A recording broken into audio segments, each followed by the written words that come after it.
Hey everyone, Eggman here with another video, and we're finally in the release of the Gundam card game, with the Star Decks releasing officially last week as well. And with it, I've been noticing a lot of people just having questions on kind of some specific interactions, whether it was at my local Star Deck event, or just kind of I've been noticing more comments in the videos of my gameplay as well. So because of that, I want to make kind of this quick resource for people who are either just this is their first card game ever, this is their first Bandai card game, this is their 100th card game. Whatever the case, I want to just have this quick resource for anyone kind of curious on a couple things. And honestly, when making this video, I learned a couple things that I didn't know or wasn't 100% sure with otherwise. And so even if you have been playing the game, it might be worth just kind of picking up on a ruling or two that you weren't quite sure of either. So if you guys are new to the channel, please make sure to hit that like and subscribe. We make a lot of Gundam content, and I don't want you guys to miss it either. And again, I really have been enjoying this game, and I hope you guys have as well. So let's just jump on into it. I do want to just start with where a lot of my resources are. A lot of these resources are from the official website. I'll have it linked in the description.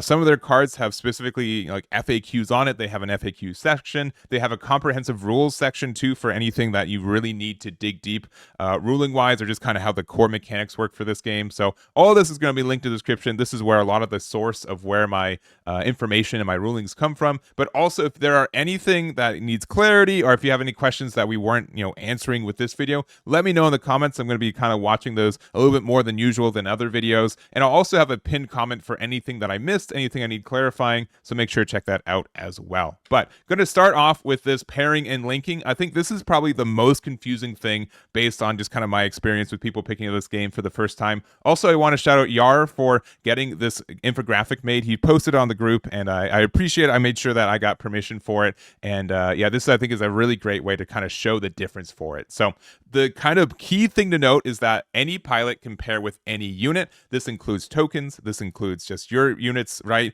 That is, and it's not color locked. So you can have a white pilot with a green unit. Like that is, as long as those are the cards that you control in your deck kind of thing, right? And so pair is anything. And then the link is specifically the one that they're asking for. And we'll go a little bit more in this in general, but kind of a link is a special type of pair if you want that. The other thing is that there are the when and during. And if I'm super honest, I don't like these words for it, right? I feel like it's a little bit too confusing for it. But generally speaking, when is kind of a triggered effect. So this happens when you pair with it. And then the during is during this being paired, right? I think while might have been better, right, as kind of a terminology. But during is, again, while this card is paired or linked or whatever the specification for, this is when you get this effect kind of thing. So, and then a unit which is paired with the pilot matching, its link requirement is a link unit. So we will kind of go over this more. So, but you can look at all the cards that we have here. So being able to kind of distinguish what that difference is kind of big.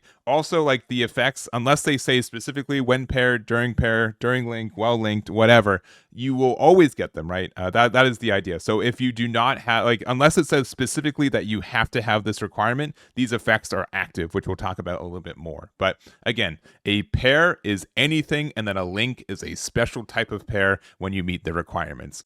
All right, and to kind of drive this home, I just have this quick link or pair game that we're going to be playing. Wherever you're at while you're watching, just scream out at the top of your lungs if this is a link or a pair, whether at home, at the office, in the restroom, wherever, let me know what it is. So first we've got Gundam and Aandroidd. This is, of course, a link. You can tell because Aandroidd is mentioned as the link for this Gundam, and it just gets the when paired effect as well for Aandroidd, though, since a link is a subset of what a pair is. So for example, these are obviously meant to go together. So if you put the Aandroidd within the Gundam, you get not only the ability to attack the turn you are played because this is a link, you get the when paired effect with Aandroidd, so you get to rest something with 5 HP or less, and then still during your turn you get your during pair effect, where this gets the additional AP +1. So this would actually be a 6 AP unit because you get the 3 base, the +2 from here, and then the +1 for itself as well. So that's how it works. Obviously this is like the simple link and how it works.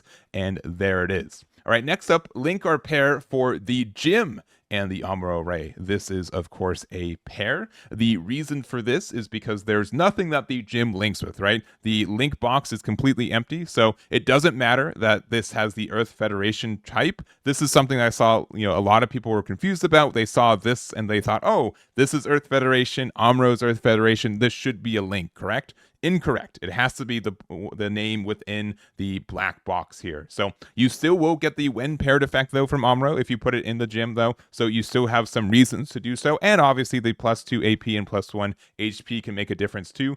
But it is not a link, and you do not get to attack the turn that it's played. So there it is. All right, next up, Gundam MA form and Kai. This is, of course, another pair. So again, you see in the link box, it's only Amuro Ray that gets the link with this card. So you cannot link with it, but you still can pair with it. And when you do get this when paired white-based team pilot effect. So you get to draw one card. So Kai does have the white-based team effect, and you do get the additional +1 on the AP if you do this. You will not be able to attack the turn it's played because it's not linked, but this would be a pair, and you would be able to get that cycle, that draw one. So there it is. And then last one, you've got Shamblo and the Amro. This is, of course, a link. So it says new type trait, our cyber new type trait, which we do have the new type trait for Amro here. Doesn't matter that, it's a different color or thematically maybe shouldn't kind of thing. It just cares about what's in the box. So since it's a new type trait and we have that, we can do that. There's a lot of units that link with a lot of pilots because it's really kind of open-ended for it. Shamblo is probably the most open-ended kind of target for the entire game, but this would be a link. You'd still get the parrot effect, and that's kind of how that works. So I hope you guys learned something from that. I hope that was helpful. I really feel like, it's not always intuitive because there's a lot of data on these cards. So I really kind of, again, wanted to drive it home. So there it is. All right, quickly setup for this game in case you guys need to confirm this. Deck construction, 50 cards, 2 colors. You can also just choose one color if you so desire, but you can have 3 colors, and that's kind of like the main deck building for it. It's also exactly 50. I know if you play other card games, there's kind of a range, but right now it's exactly 50. Starting hand is 5 cards, and if you don't like them, you put the 5 to the bottom of the deck. You get to draw a new 5, then shuffle your deck, and then you put down your shields. And then when you set up your shields, you take the top card of your deck to the bottom card of your shield. So you go one at a time, and then you kind of fill up your shield area. So this was the first top card of your deck, then second, third, fourth, fifth, sixth kind of thing. So the order of it matters, and then the order that you take your shields also matter as well. So that's how that works. All right, some unit-specific things. Units cannot attack the turn that they are played. They can get the ability to attack if linked are granted by an effect, but generically they cannot attack. They can activate the abilities the turn that they are played though. So that includes support, activate main when paired, blocking on your opponent's turn. I had a lot of people unsure about how effects worked, if they also needed to wait a turn before they could use them, or if they could only use their effects if there was a pilot underneath it. Generally speaking, you can always use your effects the turn that they are played, even if it means resting itself, right? You can't attack by resting your card, but you can support and rest the card to fulfill the ability for that. So that's how that works. I understand why there's confusion for there, but yes, you can activate stuff the turn that they are played. You have to attack into the shield area or rested units. Unless said otherwise, you can attack into active units. So that's just kind of how the attacking works for this game in particular. You also obviously have the ability to attack the turn, but yeah, obviously that. And then a limit of 6 units in your area. So if you try to play another unit and you have 6, you have to just choose one unit that you don't want anymore and you put it into your trash. So kind of similar to One Piece, but it's 6 units instead of 5, and that's just kind of how that works. You can replace those. So there it is. All right, tokens. Tokens are just kind of a subset of units. They're kind of like temporary units that you get to generate throughout the game. You can pair and link with pilots with these tokens. So these same rules apply. So for example, Tall Geese, which generically it does link with Zax. So if you see the Tall Geese card from Star Deck 2, but this one does not have anything within the black box, so it does not link with Zax. It would just be a pair, so you wouldn't be able to play it off the base and then link with Zax. It'd just be a pair, and that would be how it is. So you also don't get the during links effect with Zax, but you do get the pair if you want to, and that is beneficial. So there it is there. If a token leaves the field, it is removed from the game, and this includes KO and return to hand. I don't think there's anything that bottom decks are put into the shields area or anything, but that would also be the same thing. Linked and paired pilots would go to where the token would go. If we're getting really technical, it's in the rules manual that the token will temporarily go to the space where it's supposed to go and then get removed from the game. So, for example, if we've got Tall Geese and Zax on the board and your opponent puts it back into your hand, you get the Zax back into your hand, but the Tall Geese would go to the remove from game area. And then they also just generically have cost and level of 0, which makes importance for, like, we have a removal based effects based on those things. So that is kind of how tokens work there. Bandai card games just generally don't really have tokens very often. So I think it's kind of worth clarifying how they work in this game specifically. All right, pilots. You cannot play a pilot without a unit. You can't just have it chilling on the board. It's not something like Magic the Gathering where you can put like equipment on the board and then you can attach it later. It's simply something that you have to put within a unit that is already on the board. You also cannot replace a paired or linked pilot underneath a unit. You have to just kind of be stuck with that kind of pairing when they get there, right? Unlike kind of everything else you get to replace, but this is something that you have to keep once they are within the unit. And then also pilots move areas with the unit it is paired or linked with. So we kind of talked about it with tokens, but if the Gundam Unicorn is returned to hand, then you get to put the Bandager links back into your hand too. But there are some like mild exceptions. So for example, during link destroyed, return this unit's paired pilots to its owner's hand, then you discard one, right? So instead of going to the trash, you just put the Bandager into your hand and then you continue the effect. So, but generally speaking, if your unit gets destroyed, both of them go to your trash. So there it is. All right, command and action step. So you can play commands at appropriate timing. So it's either main or action. Most of them there's a lot that are both timing, so you can choose whatever kind of makes sense for it. The action step and how it works, since not every Bandai card game has like the same amount of interaction.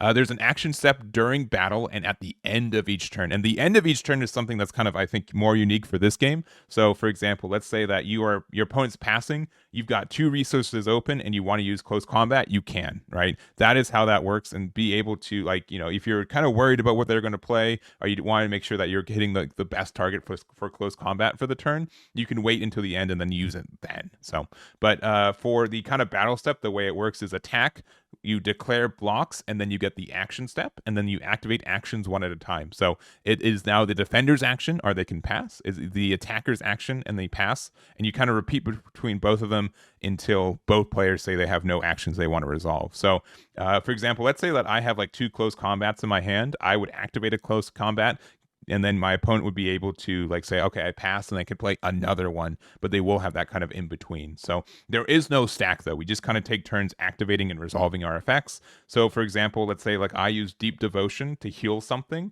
My opponent can't like interact with close combat or like try to do it beforehand. I would resolve Deep Devotion, and then they would get the chance to activate close combat. So that's kind of how that works. There's no stack. There's no like, go through the requirements. It's activate, resolve, then my opponent gets to activate, resolve something. So that's that.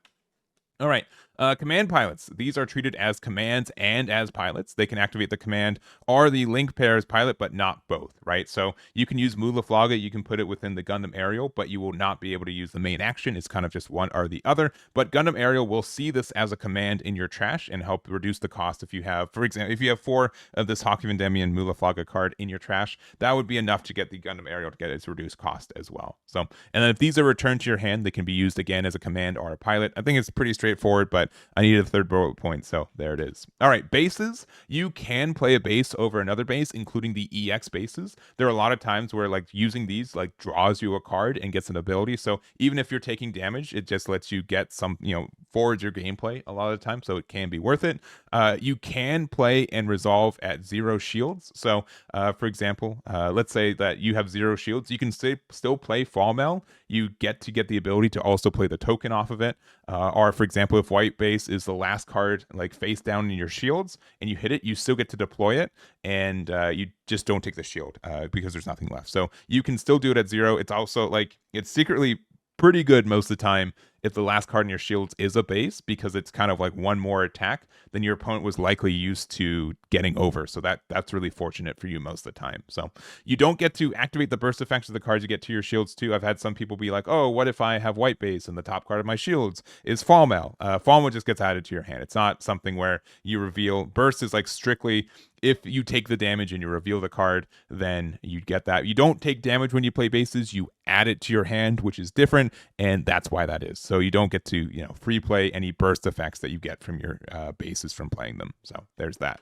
All right, and then we've got a couple keywords. Most of them I find that people are pretty understanding for, but breach in particular, I know that can be a little bit tricky with how the wording and how it works. So you deal X damage to the first card in the shield area, or the top card, or whatever you want to say sequentially. It's only to one card. It's not that many across the board. For example, if I have 2 shields left and they hit me with breach 2, it does 2 damage to my top shield. It doesn't do 2 damage, like 1 damage to each shield kind of thing. So that's kind of a big confusion. Otherwise, like breach would be really, really broken. Like breach 5 would just like completely wipe out any kind of board for, or any shield area for that. So, but then obviously it does importance. Like the kind of idea to think of it is that shields are just bases with 1 HP. So if you have an actual base out there, then the breach 2 does 2 damage to that base. Breach still occurs if you don't survive the battle. So like Rick Dom, if you attack into something and you trade with it, you still get the breach 2 effect. You cannot deal damage for game with breach. It only does damage to cards in the shield area, and you're trying to deal damage to the player. So that is the big difference. So you can't, like if you have blockers, they attack and you block with it and you take the breach 2, it just doesn't go, the damage doesn't go anywhere. So there's that. And then lastly, you can stack breach effects. So for example, if you've got Rick Dom here with breach 2 and then you use simultaneous fire to give it breach 3, it will now have breach 5, which is pretty good because that really kind of interacts with most bases in the game to get a kind of clean clear for it. So that's kind of how that works. It's not like you upgrade from breach 2 to breach 3. They're additive. So you do get that breach 5. So there's that. All right, and to finish this video, we've got a lightning round. These are just kind of like miscellaneous or just extraneous rulings and FAQs. Most of these are just found off the card list, but these are ones that I've kind of been seeing like people asked before, are ones that I wasn't like 100% sure myself, so I had to look it up. So hopefully these are helpful, and let's just kind of go through them real quickly. So to start us off, we've got the card that I can just never say correctly. It is the Shars Gelgoog.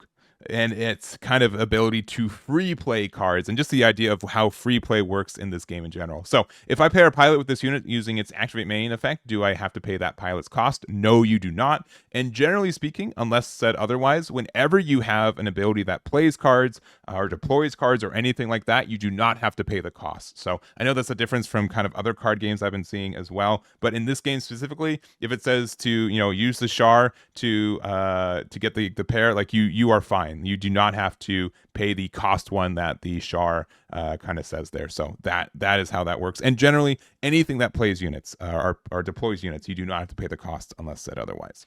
All right, Wing and Big Zam. And this is something this is kind of like a weird extraneous thing. There are most of the effects that I've seen that does damage to units on like more than one unit deals to all units. So Wing Gundam 0 deal 3 damage to all units that are level 5 or lower. This means your units and my units. Big Zam's the same way. There's a couple other cards for it too. This is kind of just more of a case of make sure you know the actual targets for these effects, because there are just a lot of like entire board damage effects that include these two. So there it is. All right, Dual Gundam. This was a really interesting one. So this unit's AP becomes 5 and it gains breach. Then during the battle, like for example, we use Unforeseen Incident to make it go from 5 AP down to 2. By one of my opponent's command effects during an action step. At this time, does it lose breach? Correct. So it only checks if it has breach during the resolution of like using the breach effect. So if you instead if you make it a 2 AP by using Unforeseen Incident, it no longer has the breach effect. So even if you get the the removal of the unit, right, you do not get the breach effect because you no longer have it. So it cares about having it not during the start of the attack, but when you would activate the effect. And that kind of carries over to this Byline Custom card. So this unit gains blocker while this effect conditions are satisfied and blocks an enemy unit. Then this effect's conditions become unsatisfied and this unit loses blocker. At this time, what happens to this unit's block? Since the block is already established, those 2 units continue the battle. So the difference between this one and that one is that this is something that you had blocker, you activate it, and then it loses it. But it doesn't matter because you already activated the effect. So, for example, if I have like 4 units,